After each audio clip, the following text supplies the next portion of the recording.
Iki ni ikiganiro ejo.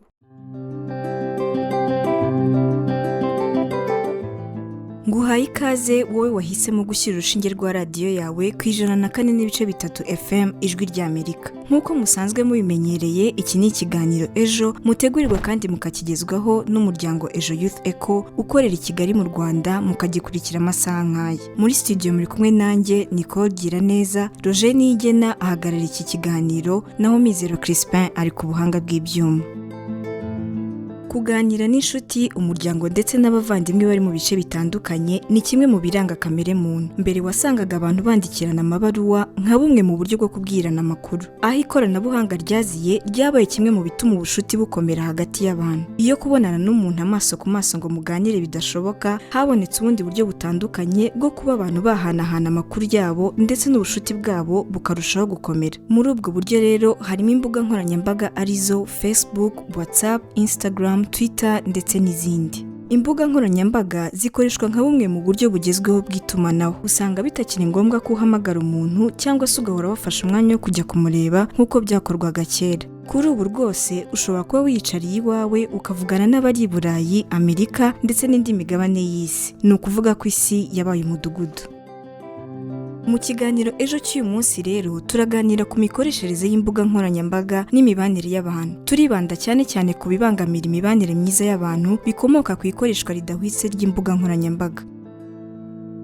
Wowe uduteze amatwi ubona uti imikoreshereze y'imbuga nkoranyambaga n'imibanire y'abantu muri iki gihe. Turaza kumva icyo abantu batekereza ku mikoreshereze y'imbuga nkoranyambaga ndetse n'imibanire yabo n'abo babana mu buzima bwabo bwa buri munsi. Mu gukomeza iki kiganiro kandi turaza kumva icyo inzobere mu bijyanye n'imibanire y'abantu avuga ku byatambamira imibanire myiza y'abantu bikomotse ku ikoreshwa ridahwitse ry'imbuga nkoranyambaga. Ntimujye kure ya radiyo zanyu, ikiganiro mu buryo burambuye ni mu kanya.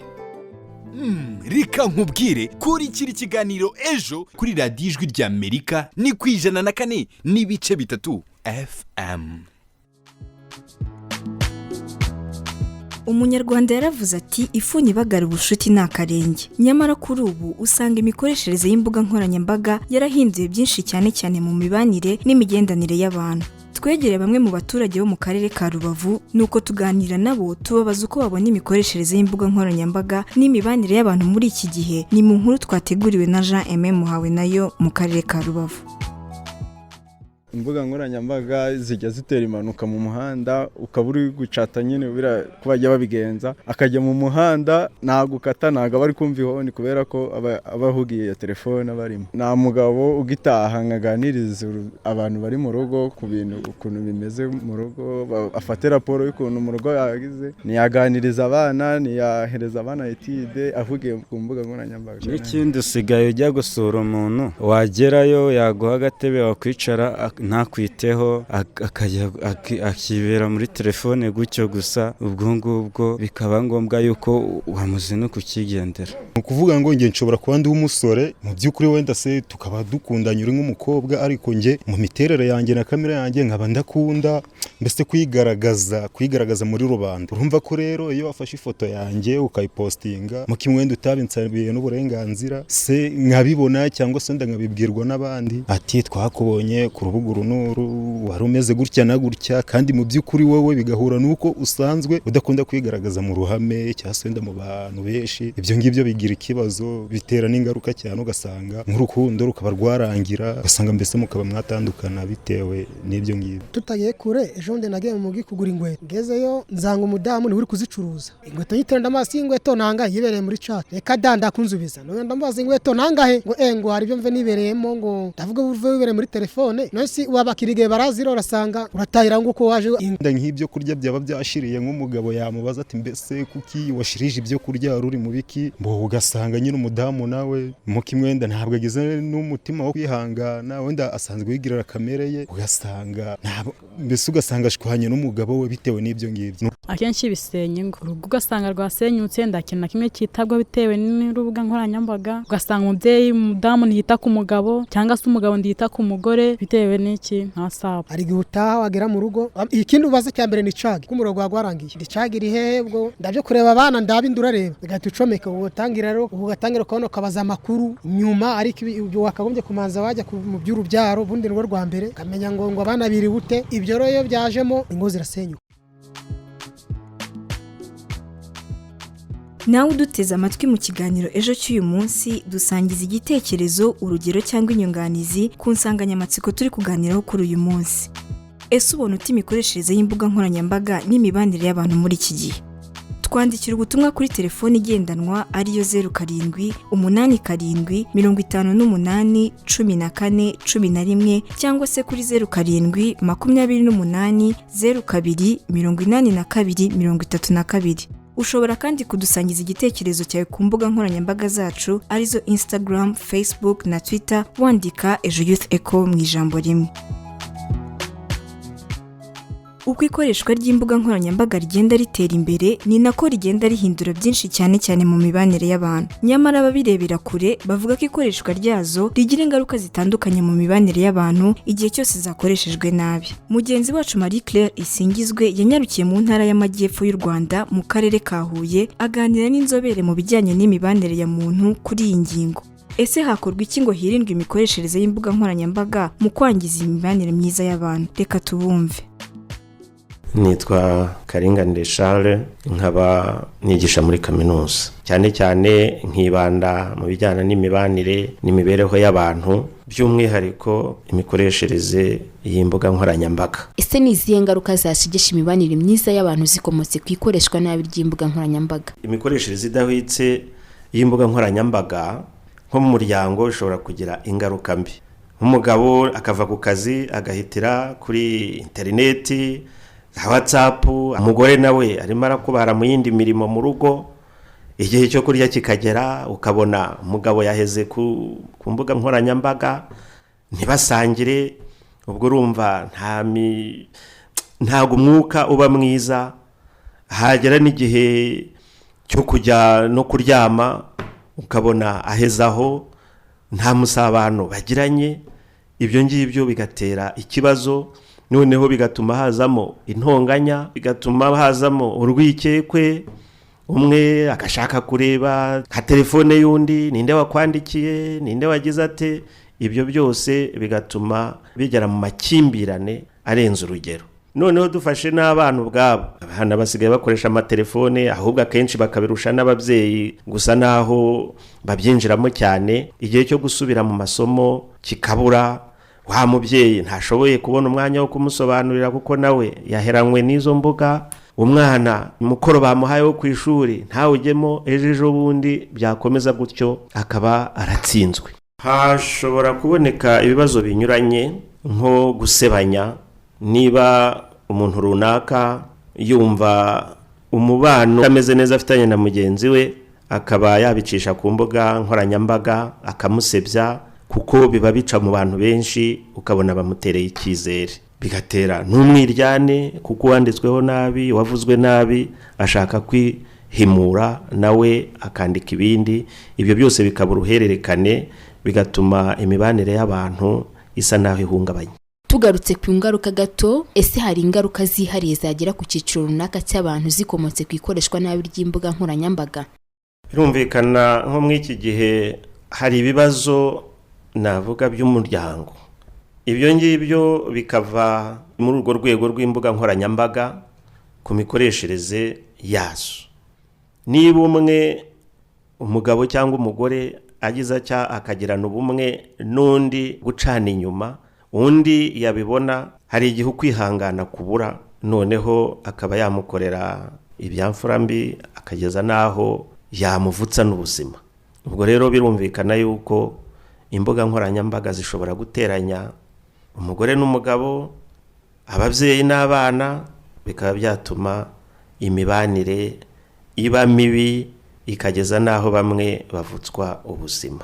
No mu rwego rw'akazi naho ingaruka ziba nyinshi. Niba uri umukozi ukagenda mu kigo runaka wowe ugaheranwa no kwirwa muri za interineti, urasubiza WhatsApp, murandikirana, urareba amakuru bizima n'ibitari bizima. Ibyo rero bikagira ingaruka no ku musaruro mu rwego rw'akazi.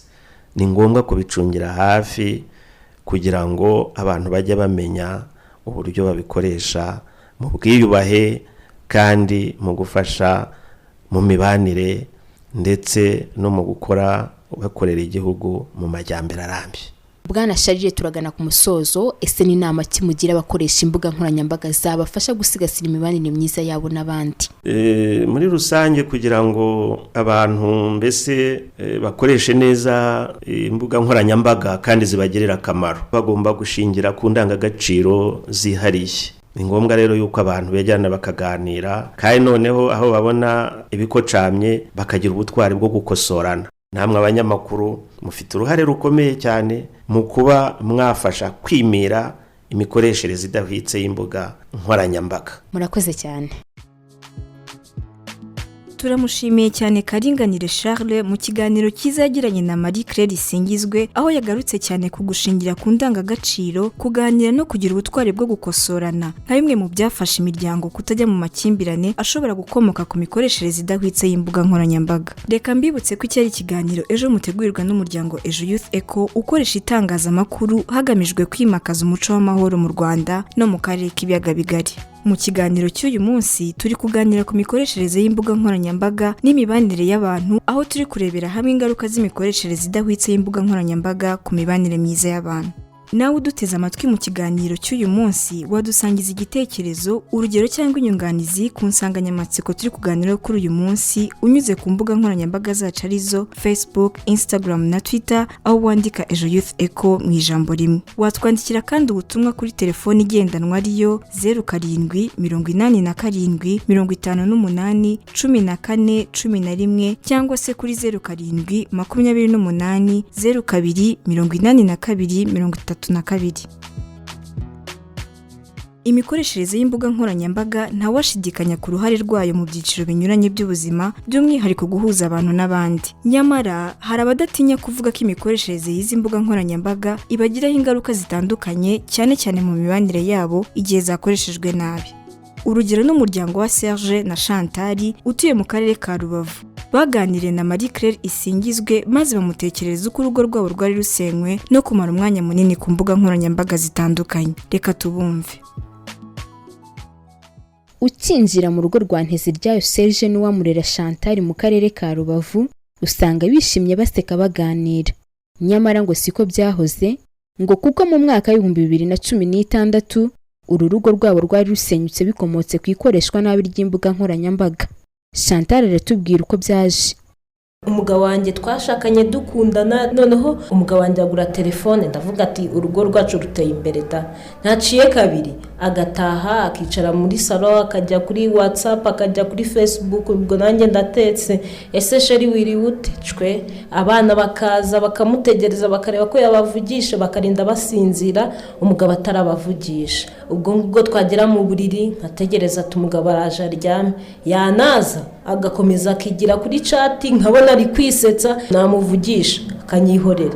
Nkabona ko n'urukundo ngewe yambwiraga ko ankunda, nkabona ntarwo akinkunda. Mu ijwi ryumvikanamo kwicuza no kwigaya kwinshi, Serge aratubwira uko yiyumvaga icyo gihe ndetse n'ingaruka byamugiragaho. Mu by'ukuri nanjye narabibonaga, ariko kubera ko narabaswe n'imbuga nkoranyambaga byatumaga ntabasha kwikontorora ngewe ubwanjye, kuko numvaga ari byo binshimishije, ari nabwo ubuzima mbayemo. Numvaga ko ari ibintu bigezweho, ntangira kuzikoresha aho kugira ngo mbe naganiriza umuryango n'abana, nkurikirane amashuri yabo ukuntu bimeze, ahubwo nabaga ndi muri za Facebook, za WhatsApp, umudamu simubaze uko amerewe, umuryango wanjye utanyibonamo nk'umubyeyi mu rugo, umugore wanjye ntabwo twari tugihuza, kuko nawe iyo yageragezaga kunganiriza yabonaga mugiye muri izo mbuga nkoranyambaga. Ndi kuri WhatsApp wenda rimwe na rimwe nganira n'abakobwa runaka, rimwe tugapanga naho duhurira, mbega umugore wanjye ntabwo yarakibona umwanya. Nyuma yo kubona ko bimeze bityo, ngo Chantal yafashe umwanzuro wuje umujinya, maze afata amafaranga yagombaga kwishyurira abana b'ishuri, ayagura telefone ifite ubushobozi bwo gukoresha imbuga nkoranyambaga zose umugabo we yakoreshaga. Iyumvire nawe uko byari byifashe icyo gihe muri uru rugo. nanjye ngeze aho ndarakara ndagenda ngura telefone ndavuga nti duhimane noneho yajya kuri WhatsApp nanjye nkajya kuri WhatsApp yajya kuri Instagram nanjye nkajya kuri Instagram yajya kuri Facebook nanjye nkajyaho noneho ngezeho kuko nari mfite n'umujinya bikorana uburakari bwinshi nkashaka n'abagabo bakuze bafite amafaranga tugapanga imipango nkavuga ati n'ubundi uwo nari nizeye nawe yarantenguye. Mu ijwi ryumvikanamo agahinda kenshi Serge aratubwira icyakurikiyeho. Uko nabaga ndi bize mu byanjye mu bya Facebook cyangwa WhatsApp nawe yabaga ari bize muri izo mbuga nkoranyambaga.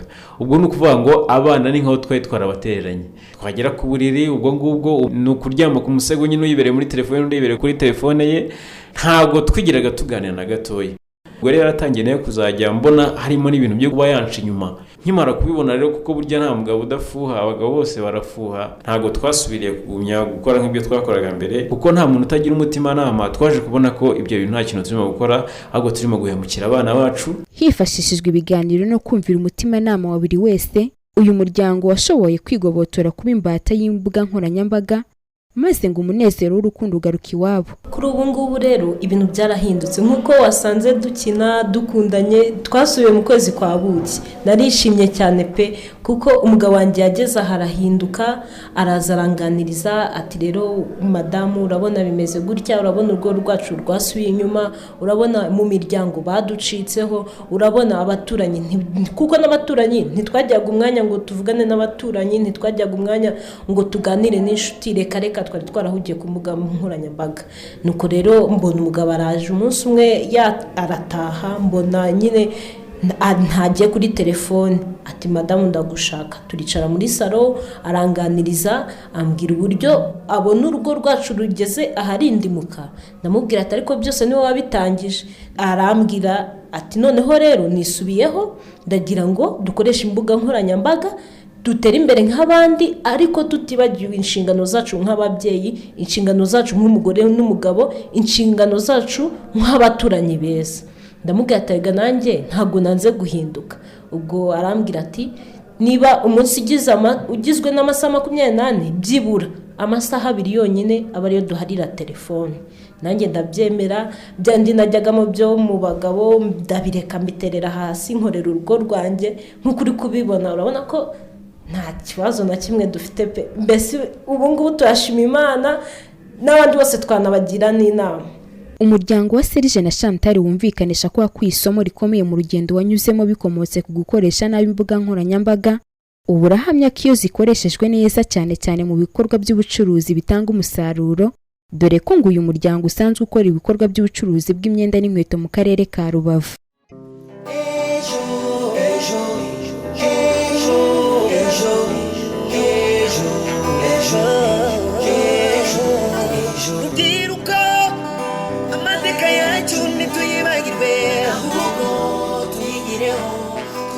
Nshuti bakunze b'ikiganiro ejo tugeze ku musozo w'ikiganiro ejo cy'uyu munsi aho twaganiraga ku mikoreshereze y'imbuga nkoranyambaga ndetse n'imibanire y'abantu turebera hamwe uko byahuzwa ntihagire ikibangamira ikindi. Twumvise ibitekerezo bya bamwe mu baturage bo mu karere ka Rubavu bagira bati ujya gusura umuntu ntakwiteho agahugira muri telefone. Abandi nabo bagize bati ushobora kuba ukundana n'umuntu ariko udakunda kwigaragaza mu ruhame ugasanga ibyo bifuye n'uwo mukundana. Twumvise kandi inzobere mu mibanire y'abantu icyo avuga kuri iyi ngingo ndetse nuko hakwiye kwimakazwa umuco w'ibiganiro hagamijwe kwirinda amakimbirane ya hato na hato yaza mu miryango.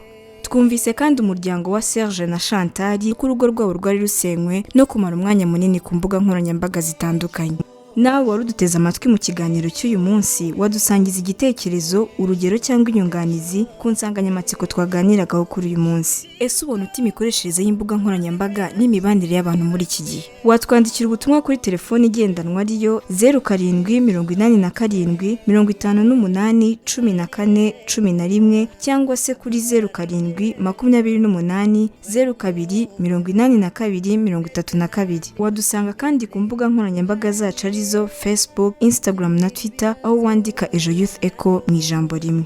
Reka nshimire bagenzi banjye bamfashije gutegura iki kiganiro, nshimira kandi na Roger Nigena uhagaye iki kiganiro ndetse na Mizero Crispin wari uri ku buhanga bw'ibyuma. Kuri mikro mwabanye nanjye Nicole gira neza mukomeze kugira ibihe byiza. Ikiganiro ejo naho ubutaha.